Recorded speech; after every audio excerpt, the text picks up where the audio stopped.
what are some of these other challenges that are out there that we need to be considering? Because, COVID is just but one of those issues. You mentioned comorbidities. And then also we want to think about where we can be successful moving forward. We don't want to leave this conversation without making sure we've talked about some of those strategies, which is where the video will help us get into that conversation. But I do want to share one story, and I'm going to get in trouble by sharing this story, but it's I just have to. So my aunt, she's about 70 years old, beautiful woman, love her, love you, auntie. I was having a conversation with her about getting vaccinated, and she said, well, no, I can't, nephew, And I said, well, why not? She age, and she talked about some other stuff. And then she said, and plus I saw this TikTok video. And I said, auntie, what are you doing on TikTok? Like, first of all,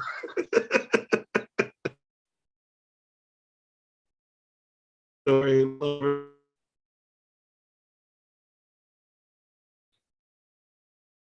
everything I know about wellness, drinking water, gut health. She was instrumental in, talking to me about skin and about the vaccine. It was really, really surprising because I owe a lot of my own wellness strategies that she was teaching me when I was a teenager. I didn't even realize how far ahead she was on some of this stuff.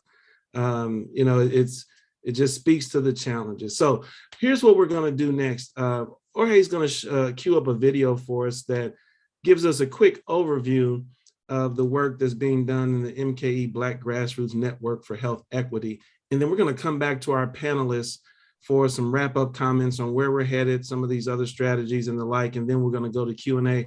Folks who are listening, we have a plan to wrap up at about 1:30 or so. We know we're extending over the hour that is customarily set aside for these conversations. But in order to get to that history, we just needed a little bit more time. We hope you can stay with us. Don't worry, though, if you can't, this is being recorded. You can come back and check on some of this later. Or, hey, why don't you go ahead and get that video queued up for us, and then we'll begin to wrap up after we check it out.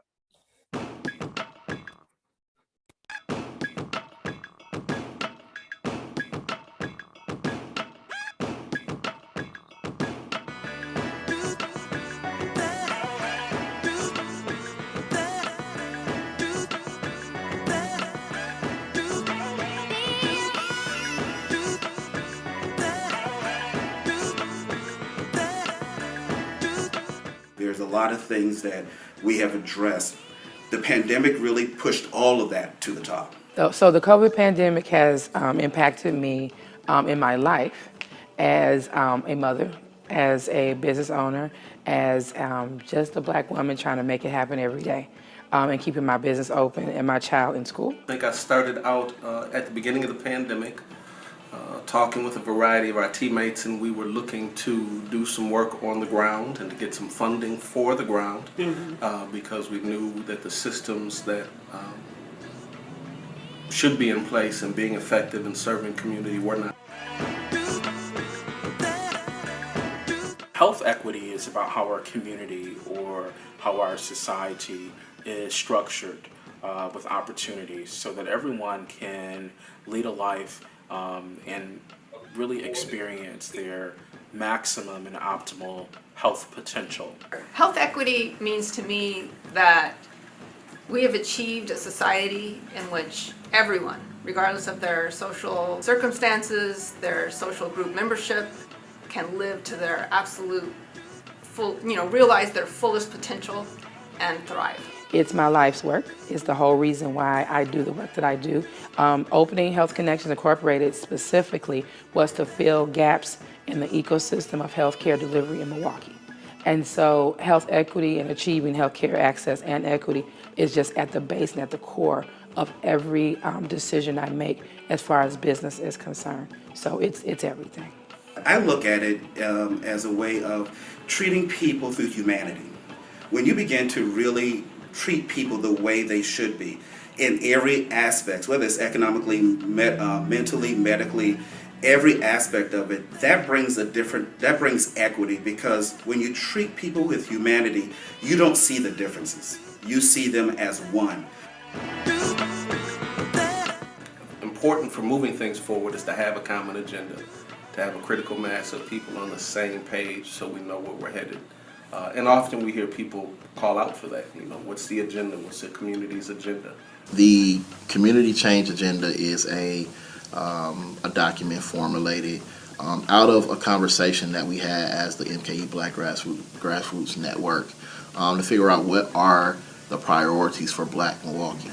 What are the things that we consider the most important, that we should focus on, that we should put investment into, and that we should present to the community as a plan. We have a very specific problem here with racism, with oppressive systems and things of this nature. And those are conversations of liberation. How do we get out of that? How do we beat those systems? How do we change those systems? The elevation and prioritization of Blacks in the city and county of Milwaukee takes center stage in the community change agenda. A community change agenda calls for big policy change and systemic change to address the underlying structural drivers of social and health inequities in Milwaukee. Things as it relates to the Black community on several levels: social justice, healing justice, system change, Black liberation, and also allowing things to be addressed through the Black lens.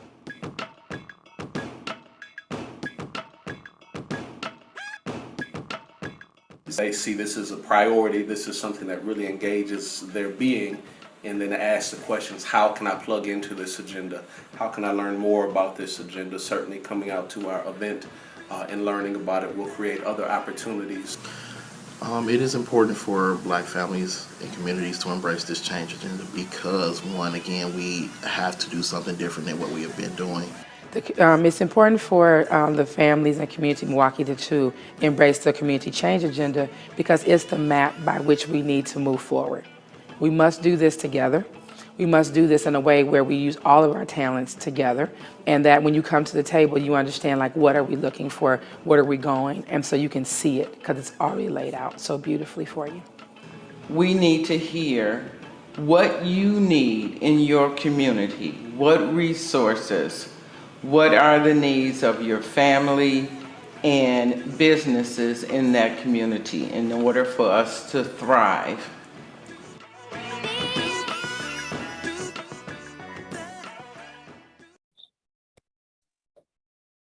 That's great stuff. Thank you very much. Thank you very much. Let's offer each of you the opportunity to offer some parting comments, and then we'll get into some Q&A.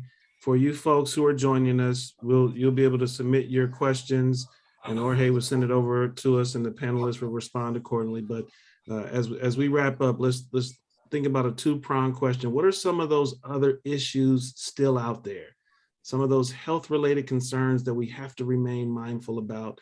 And then what are some of the important responses that you all are familiar with or are taking part in some ways that we need to be aware of so that we have just a little bit more hope moving forward? Pastor Lanier, can you start us off with this, and then Dr. Mayer, we'll go to you, and Dr. Keller, we'll ask you to close out this portion for us. But what's still out there? What's still on the horizon? And also, what are we doing that we really want to be proud of and amplify? And if you want to say a little bit more about the network, please do so.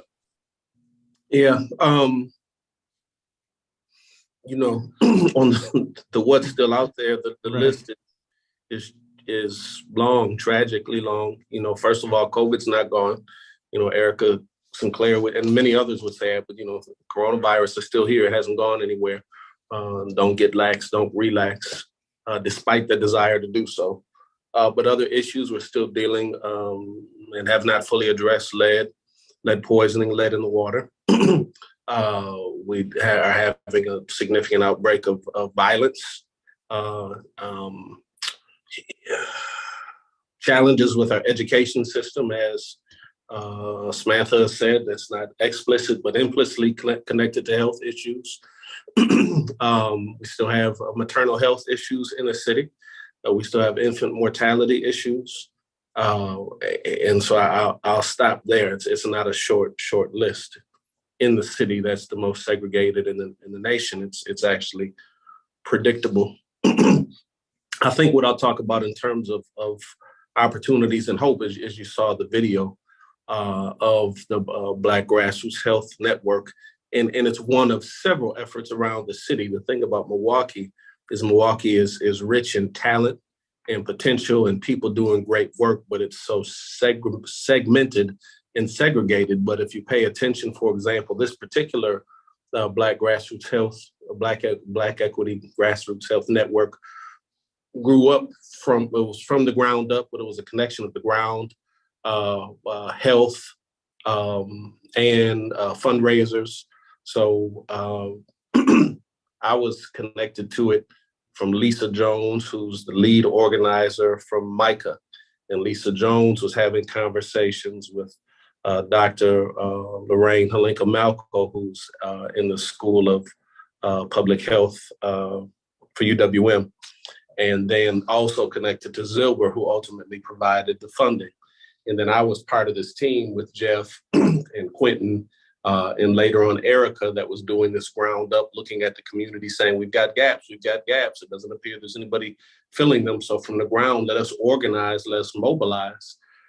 And we went to get funding from Zilber, did not get it the first time around. We pushed back on them a little bit and said, you're looking through a particular lens that is not reflective of the reality of the ground in the moment. And they were very receptive to us dialoguing further and said, okay, now we'll fund this thing, and it's born this rich fruit. And so, Rob, to answer your question, we have a lot of what we need in community: talent, vision, ideas, passion, commitment, persistence. Our segregated state and the racist history keeps a lid sometimes on that talent, or lacks the capacity or the will to bring things together. And so the talent is there and it's emerging. We see leadership, diverse leadership bubbling up now. The leadership has already been there. The climate for change and the organized push needed to make a difference. So I'm glad to see all this talent. You know, you're the only one on the screen that I've worked with before. And so here's all this talent right in front of me. So it's here. We've got the talent. We've got the minds. We've got the experience. We need to mobilize and organize and assume some leadership positions. I was going to say push leadership. You know, hopefully sometimes leadership will do what it needs to do. And sometimes you got to grab the reins of leadership and make some things happen. So those are my parting thoughts. Thank you so very much. Dr. Mayer. Let's see, I don't want to say too much here. Just in closing, I'm in awe of the work you all are doing and that we saw in the video, and very necessary work. For me, just to, bringing it home for me, it was, I'm from Minneapolis, and I was actually just showing a video in class today connected to a novel that was on the jingle dress, Ojibwe jingle dress and history. And part of that was showing jingle dress dancers dancing for community, but then also in connection with the murder of George Floyd and Native people dancing in what is now known as George Floyd Square in Minnesota, and which is right in or near the Native corridor in the city. And to me, all of these issues, including policing, but also education, health, are connected. And this is a moment where in crisis, the COVID-19 crisis, we're seeing the work yet to be done across our communities in stark relief. And there is a lot. That list, it can feel heavy. I'm excited to see our communities, our Black, Indigenous, people of color communities, not let this go. Things need to be changed, and we need to do it together and in our respective communities. And I just am happy to learn about the work that's going on and be part of the small part of the conversation here. But but thank you. Thank you very much, Dr. Mayer. Dr. Keller. Thank you. Yeah, so I mean, I think at the end of the day, one of the key things that we have to keep in mind is that the COVID-19 pandemic, it exacerbated disparities that were already in existence. And as we think about, what is our path forward, I don't see a path forward that will be effective for eliminating those disparities if we don't address the underlying root causes. And so that really means thinking about how do we address communities that have been disproportionately burdened by societal factors. And those are things like my colleagues have mentioned: low education, poverty. Growing up in poverty, doesn't matter what your skin color is, it's bad for your health. And so there really needs to be a concerted effort to address that. And as we think about moving forward from COVID-19, let's not make the mistake of thinking that we can just go back to where things were pre-COVID. That will not work. We need to continue to address things like food insecurity, having emergency rental assistance as we're seeing the number of evictions rise in our city as those moratoriums have ended, having emergency housing vouchers for families. And in the workplace, we need to think about what our sick policies are for people, that they can take time off from work when they are ill, not only to protect themselves, but to protect the workplace. Especially thinking about those people who are immunocompromised. I think about the sickle cell population within the African American communities. Like, we need to do things to help to provide care for them. And Rob, you mentioned this earlier, but chronic diseases did not go away during COVID. And so we look at what continues to kill our Native populations, our African American populations, continues to be heart disease and cancer. And those things are because we've been disproportionately burdened by poverty, lack of access to fresh fruits and vegetables and water, not just like having it available in our communities, but having the resources to be able to afford them. And so those are the things that we have to work on. And, I will say that the work that, so one of the organizations that I work with is Near West Side Partners, and we've taken a place-based approach. So working with the 7 neighborhoods that make up the Near West Side and really thinking about how do we do this work within this place. And so one of the things that we did is, we spent some time with the residents and really asked them to help us think through 2 questions. How do we make the Near West Side a healthier community? And how do we make this a great place to live, work, play, and stay? And how we're moving forward is using those items as our action items to guide the work that we do within these neighborhoods. So not just, I'm a researcher at Marquette, I do community engaged work, but that means that we are working with residents to address the problems that are a priority to them in a way that is acceptable and meaningful to them. So not what, we're coming and saying, but how the community wants to do that. And I will, thinking about leaving on a place of hope. So we talked about distrust between communities and institutions. I do want to point out that, we are starting to see changes in that institutions are recognizing, as Pastor Lanier mentioned, that the talent already exists in communities. The relationships already exist in the community. And what may just be needed is external funding to allow these things to rise. And sometimes it's just for institutions to get out of the way of the community and let them do what they see fit. And so, even with COVID, we did see that the Wisconsin Department of Health Services, they awarded close to $18 million in grants to about 150 community organizations throughout the state of Wisconsin as part of their approach to addressing COVID-19 vaccination rates. And so they provided funding for these organizations to engage with their community that already trusted them in a way that was acceptable and meaningful for that community. And I'm hoping that as we move forward to tackle some of these underlying root cause issues, that we'll continue to see government step in that way, recognizing the talent that already exists in communities. Thank you all so very much. And I'm going to thank you one more time when we actually conclude. This wraps up the panel portion of our talk today, of our conversation here. And now we want to get a little bit of Q&A from the folks who've been joining us there on YouTube and in the virtual world. Jorge has a few questions that we've teed up for our panelists. And Jorge, you want to jump in with those for us? Yeah, so we have a few questions on YouTube. Stephen Torres has a couple of contributions in terms of the historical inequalities of medicalization or historical injustices of medicalization. He says Puerto Ricans in the 1930s, Cornelius P. Rhodes injecting cancer cells. He also says the Puerto Rican pill trials. And he has a question. He says, are there any efforts to help address some socioeconomic issues first so vaccines can be a conversation? So perhaps we can start with that question.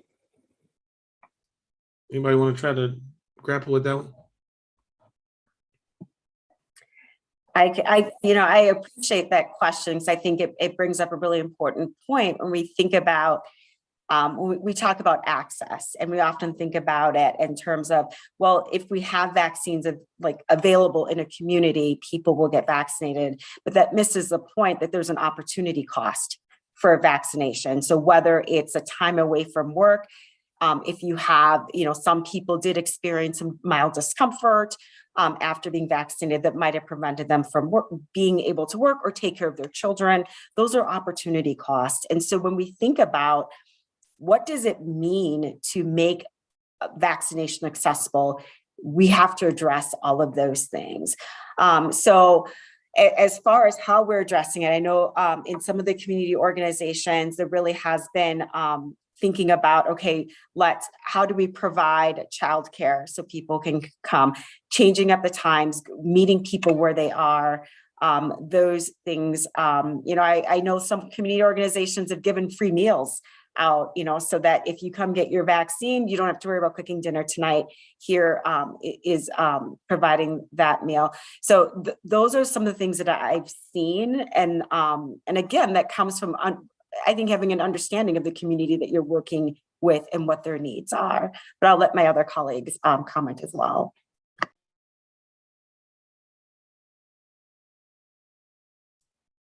All right, or hey, you got another question? Oh, Walt, you gonna jump in on that one, or do you want to go to another question? I'll just add briefly in terms of solutions and places. I mentioned I serve on Milwaukee Health Services Inc.'s board. Dr. Mayer mentioned Gerald Ignace.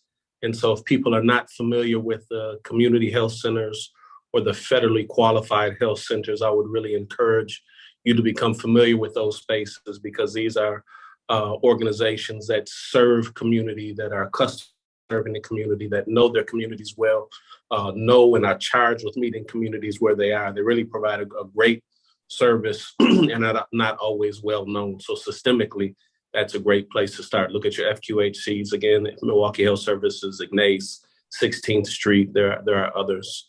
That's just a good place for both service and system. And to that list, I would also add progressive health centers, as they are located right here in community as well. I did not mean to leave them out. Community outreach too. That's great. I love it. I love it. That's Walt and I talk a lot about ecosystems, and when you start to look at the ecosystem, you realize there's plenty of resources out there. Or hey, you got another one for us? Sure.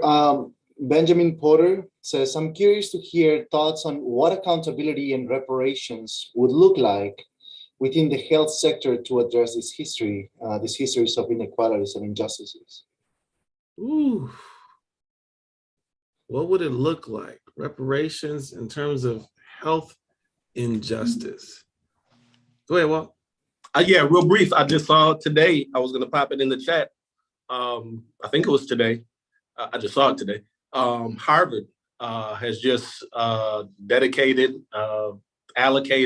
$100 million to redress their participation in slavery. So that's a nice, healthy dollar amount. And of course, people need to be at the table to make sure it's dispatched appropriately. But there are some examples that are happening right now of institutions and a few organizations that are making those setting aside those dollars. And so precedents have been set in particular areas. We need to continue to follow them.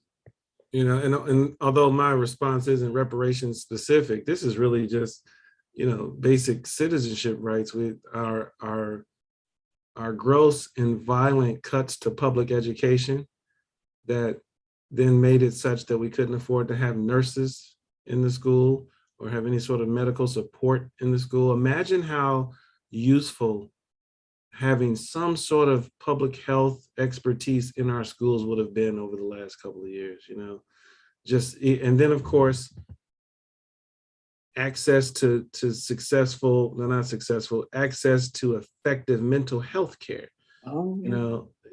And maybe, or hey, maybe that's the fourth installment that we have to then bring that mental health conversation back into view in reference to COVID and moving forward. And so I think that there are, even before we get to reparations, there are some very clear political decisions and choices that have been made in the very recent past that continue to injure not only our most vulnerable populations, but children who we, through this COVID thing, we were given this notion that kids were somehow superheroes in the face of COVID, you know, like, oh, they'll be fine. Like, no, and we knew that we learned very quickly how wrong that was.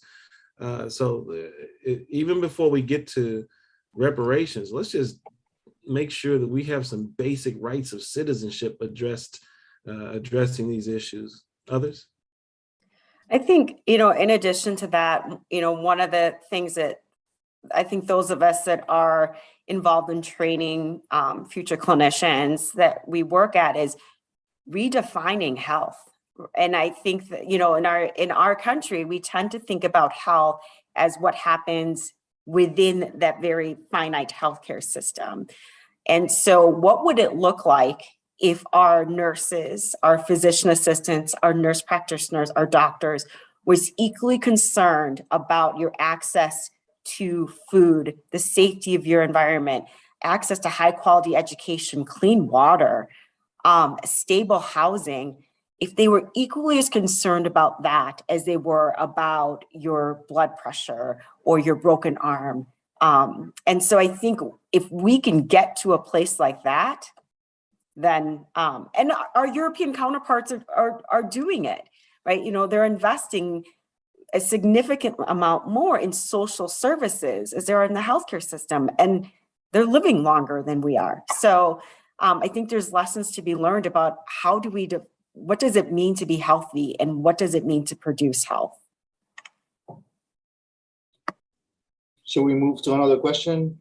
I just want to add briefly. Go ahead, Dr. Mayer. Yeah. Just very briefly, I will say, and it's sort of a similar response here, that we are also seeing in the Native community lots of moves to, there's sort of the hashtag land back movement, where we're actually seeing tribes buy back land, and then certain entities raising money and giving land back to tribes.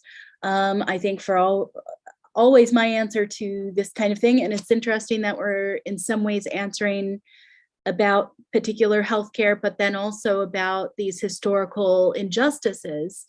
To address the acute, you need to address, the larger issue. And so for Native people, it's honoring the treaties, honor the agreements, the original agreements, or give the land back. And I think the same argument for reparations. It's interesting to see private entities and maybe some states work on these initiatives. I don't know if piecemeal is the best way to go, but that seems to be the way things are going right now.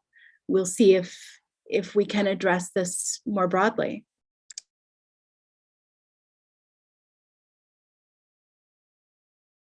Let's maybe do one more. We're about 5 minutes out. Let these folks get a break here.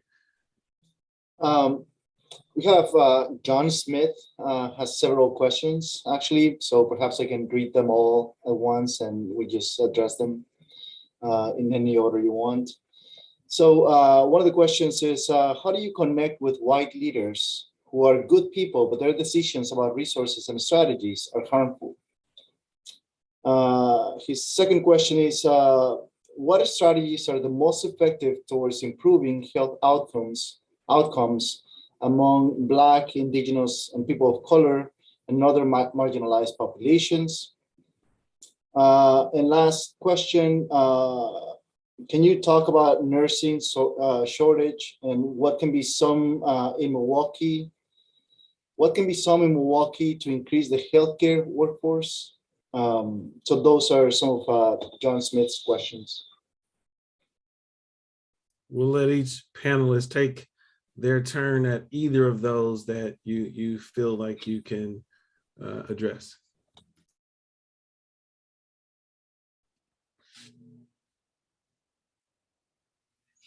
The best way is I'm going to answer question number 2 first. I can't answer the nursing one. And I'm going to be repetitious as an educator in terms of best ways to connecting with systems and advancing system work. I really believe in the federally qualified health centers. And it's not just because I sit on the board, but we're talking about systemic failures. We're talking about systemic racism. And so you have to have system to match system. And the strongest system that I see right now that is completely aligned with serving community in culturally relevant and appropriate ways, that has authentic relationship with its customers, clients, patients. It really is those health centers that I mentioned before, that's a good place to plug into a pre-existing organization and its institutional power, resources, and knowledge. So that's question number 2. Question number 1, it was how do you identify or work with white leaders? I think I would say this thing, and it may be Milwaukee centric, is I'll use a chess metaphor. Whatever you do in Milwaukee, as you're advocating or pushing, you have to push all the way through until the end. We're dealing with systemic mediocrity, systemic intentional malice, systemic laziness. And so it's not sufficient to put good information into the marketplace. That's good. That's helpful. It's not sufficient to advocate. That's good. But my experience, I'm 54, I'll be 55 soon, been a professional here for 20 years, is you have to push all the way until you get the result that you want. It's not satisfactory to surface the information. It's not satisfactory to point out bad actors. If you have this type of stamina to do that, or your team or your organization, you got to push all the way through to the end, because systemically they falls back to the norm. It's like pushing that rock up the hill. Push the rock up the hill, take a break, put something in front of it, keep it there, and keep on pushing. But if you stop, these systems go back to the norm of mediocrity and apathy. I'm not even naming individuals. It is systemic. So my point is, meet with the white allies, but continue pushing until you get a result that you want. Any other folks? Go ahead, Dr. Mayer. Just briefly and maybe oddly address the nursing shortage. This isn't my field, so I'm just, adding on here. As with teachers and other types of professions, I see in the medical field what they've been through in the past 2 years. And we need to value people in these fields and value science, value the work that people do. And I really see our undervaluing of these areas and our own health in that way as the big problem. So it's not really a good, policy idea here or anything like that, but I really see our issues in education connected to this. And again, that broader story that we're telling about ourselves and our communities and how they interact with each other. There's a lot of real discouraging devaluing of these very, very people who do very important work. And so that needs to flip back around if we're going to get anywhere.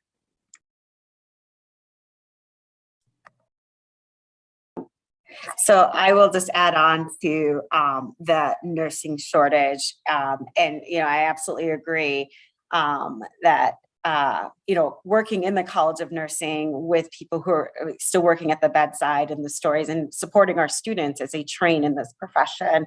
And there is a need to continue to support the work that they're doing every day. And that's part of the messaging about why is it important for communities to be vaccinated, is so that we can decrease the load on our healthcare system, right? So if it's not for you, but that's one less person that is engaging with the healthcare system, that it gives our medical professionals a fighting chance of staying ahead of the disease.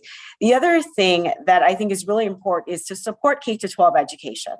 If we want to increase the number of people that are entering the medical field and the science field, it has to start with supporting students in STEAM education, K through 12. And so we really need to be educated and advocating for supporting our schools, supporting community schools. Every child should have the opportunity for high quality education, regardless of what zip code they live in. And that indeed is a human right. If I may, Walter, Samantha, Abiola, and let's not forget Erica, thank you all so very much. We can't emphasize how important it is to connect the past with the present, and then also be forward thinking along the way. Jorge, thank you for all your support. For those folks who joined us virtually, we appreciate it. This will be recorded and available for you. Just want to leave with one more thought. Hope is a choice, ladies and gentlemen. Hope is a choice. And the way that we fuel that hope is through purposeful, human-centered action. Thank you for joining us today on behalf of the Center for the Advancement of the Humanities, Center for Urban Research, Teaching and Outreach, Institute for Systems Change and Peace Building, and the MKE Black Grassroots Network for Health Equity. Folks, look forward to a fourth installment in a couple of months over the summer. We will continue to have these conversations. We thank you for joining us today, and we thank our panelists.